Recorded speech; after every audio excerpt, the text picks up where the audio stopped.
कक्षा 10वीं के 10 विद्यार्थियों ने एक गणित की पहली प्रतियोगिता में भाग लिया।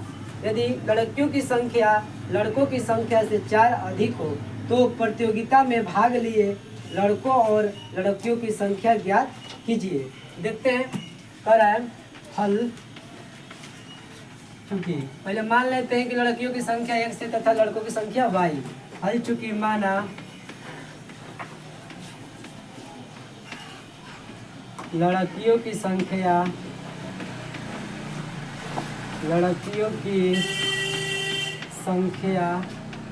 बराबर x, ठीक, तथा लड़कों की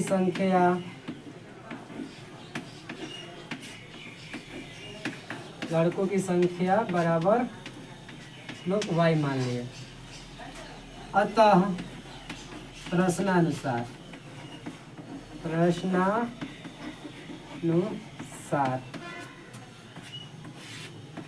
क्या कर रहे हैं? कुल विद्यार्थियों की संख्या कितना है? 10। तो लड़की की संख्या x है और लड़कों की संख्या y।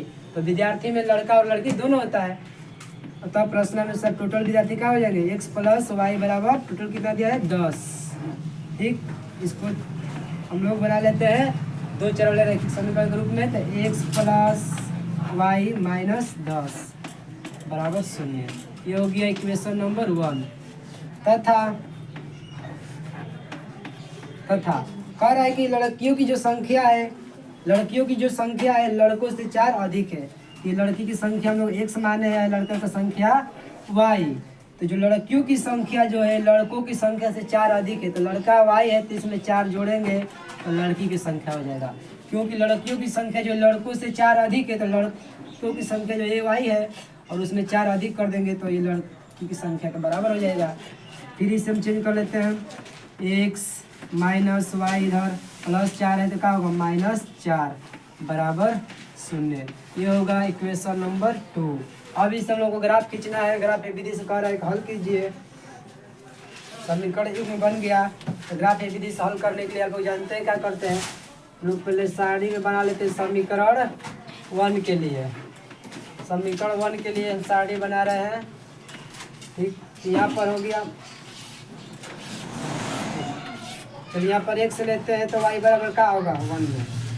देखिए 1 में हम x लेते हैं समीकरण 1 में तो y बराबर क्या होगा? 10, ये माइनस x हो जाएगा, साइड चेंज हो जाएगा। y बराबर हम लोग को लिखेंगे कैसे? 10, ये माइनस x हो जाएगा।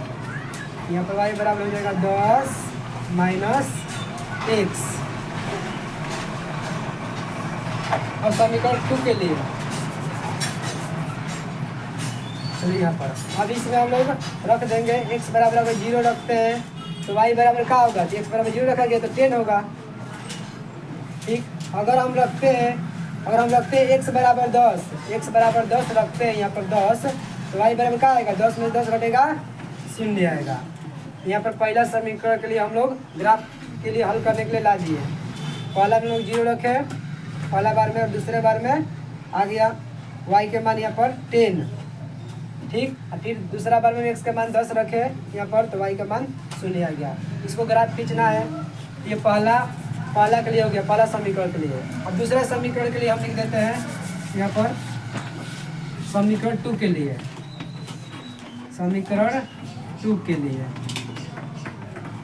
ठीक, तो समीकरण 2 के लिए बनाते हैं ग्राफ। यहाँ ग्राफ के लिए यहाँ पर x लेते हैं तो y बराबर क्या होगा? यहाँ पर देख लीजिए, x लेते हैं तो y बराबर ये x माइनस 4 होगा ना बराबर y। यहाँ y है, इधर हम y का वैल्यू निकालना है तो इधर आएगा तो माइनस 4 हो जाएगा, प्लस 4 है तो y बराबर रखना है हम लोगों को x माइनस 4 रखना है। y बराबर रखना है x माइनस 4। यहाँ पर हम लोग y बराबर रखेंगे x माइनस 4। चलिए इसमें भी x बराबर देते हैं, यहाँ पर 0 देते हैं तो यहाँ पर क्या होगा? यहाँ x बराबर 0 रखेंगे तो क्या होगा? y के मान माइनस 4 होगा। ठीक, अगर हमें x के मान 4 रखते हैं, x के मान यहाँ पर 4 रखते हैं तो y के मान क्या आएगा? x का मान यहाँ पर 4 रखे तो y के मान 0 आएगा। दोस्तों आप लोग देख सकते हैं यहाँ पर हम ग्राफ खींच दिए हैं दोनों समीकरण के। देखिए यहाँ पर समीकरण पहला जो है x प्लस वाई बराबर माइनस 10 बराबर 0 का ग्राफ है। जो रेखा ए है और रेखा बी जो है x माइनस वाई माइनस 4 बराबर 0 समीकरण का ये ग्राफ है।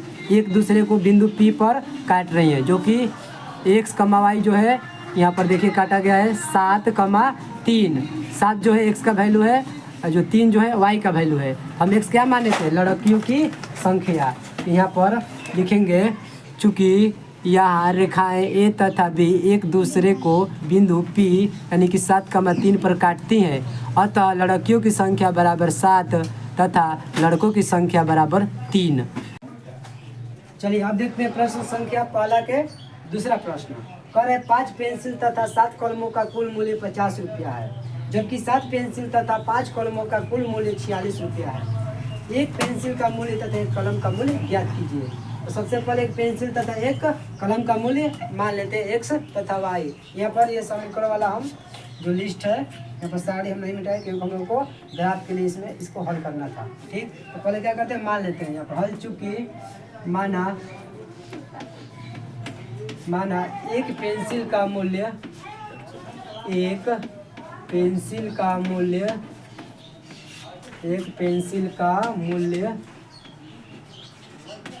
बराबर x रुपया। ठीक, तथा एक कलम का मूल्य बराबर y रुपया। अतः प्रश्नानुसार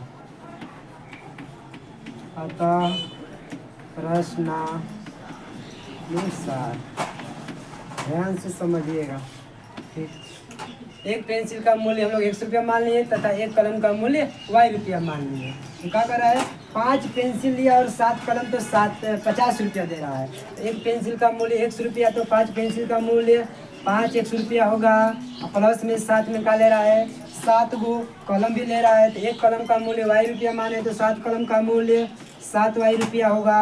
अब ये दोनों 5 पेंसिल का मूल्य हो गया 5x तथा 7 कलम का मूल्य 7 y। पूरा मूल्य इतना हो गया। देख कितना रहा है, पूरा मूल्य मिलाकर 50 रुपया दे रहा है। तो 50 के बराबर हो गया।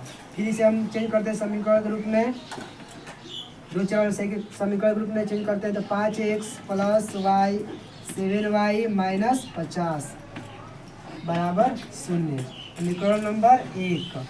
तथा दूसरी बार में क्या कर रहे हैं, जबकि 7 पेंसिल तथा 5 कलम ले रहा है, यानी कि 7 गो ले रहा है पेंसिल, 7 पेंसिल ले रहा है दूसरी बार में, और 5 कलम। एक पेंसिल का मूल्य 100 रुपया, तो 7 पेंसिल का मूल्य 7x प्लस एक कलम का मूल्य y रुपया, तो 5 कलम का मूल्य 5y दे रहा है। इस बार दे रहा है 46 रुपया।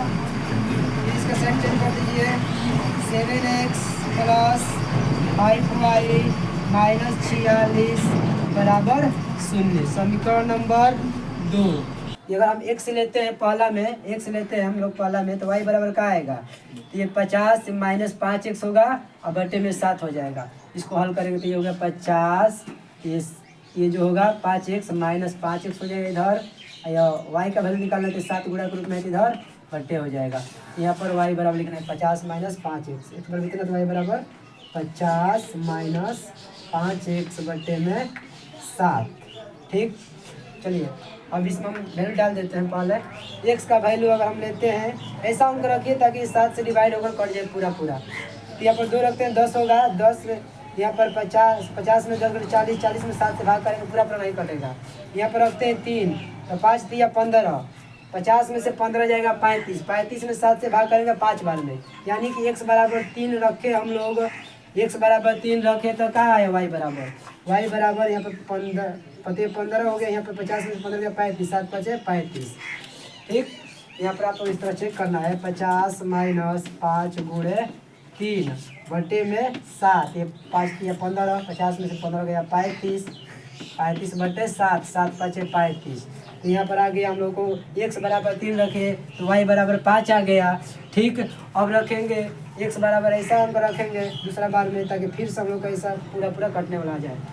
अगर ये यहाँ पर हम अगर पूरा यहाँ पर प्लस 20 होगा तो हम लोग 70 बढ़ाएंगे तो साथ हम 70 काट सकते हैं।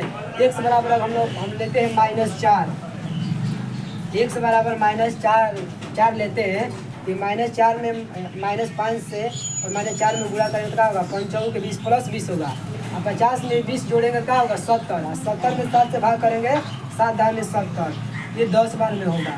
तो 1 से बराबर हम लोग क्या रखे, 1 से बराबर -4 रखे तो कितना आया, y बराबर हो गया 10। समीकरण 2 के लिए अब हम लोग लेते हैं x और y के वैल्यू। यहाँ पर समीकरण 2 का है, यहाँ पर है y का वैल्यू निकालना है। तो 46 है, तो -46 का उधर जाएगा तो +46 हमको निकालना है y के वैल्यू। ये 7x से प्लस में तो इधर होगा -7x, और y के साथ 5 है गुणा के रूप में, इधर आएगा तो बट्टे में होगा। ठीक, यहाँ पर होगा हम लोगों को 46 - 7x बट्टे में 5। अगर हम यहाँ पर रखते हैं, अब देखिए हम लोग कैसा अंक बनाना है, तो क्या है पूरा लोग को कट जाए 5 से।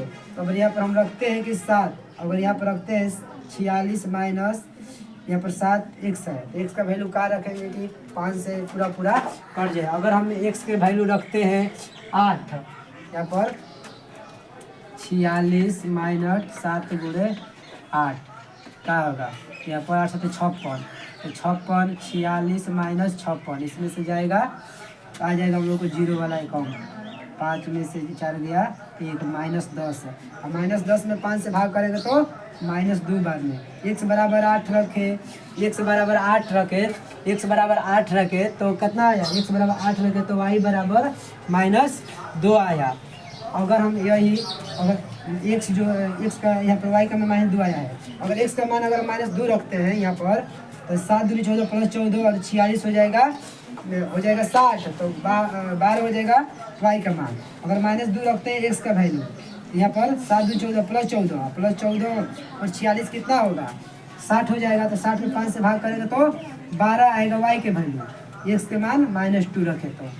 इसी का ग्राफ आप लोग खींच सकते हैं, हम आप लोगों को ग्राफ दिखा रहे हैं। देखिए प्रश्न संख्या 2 के ग्राफ हम खींच दिए हैं, यहाँ पर आप लोग देख सकते हैं। देखिए रेखाएं ए और बी एक दूसरे को कहाँ काट रही हैं, पी बिंदु पर, जो कि 3,5 है। 3 जो है x का वैल्यू है, 5 जो है y का वैल्यू है, आप लोग देख सकते हैं। यहाँ पर आप लोग को भाषा में लिखना होगा इस तरह, क्योंकि यहाँ रेखाएं ए तथा बी एक दूसरे को बिंदु P यानी कि 3,5 पर काटती हैं। जो 3 जो x का वैल्यू है, तो x किसका मान माने थे हम लोग, एक पेंसिल का मूल्य माने थे 3 रुपया। तो यहाँ पर 3 जो हुआ, 3 रुपया किसका हुआ, एक पेंसिल का मूल्य। तथा y जो वैल्यू माने थे, एक कलम का मूल्य माने थे y, तो y का वैल्यू होगा 5 रुपया। तो यहाँ पर आप लोग इस तरह ग्राफ खींचकर भाषा में लिखकर प्रश्न को हल कर सकते हैं।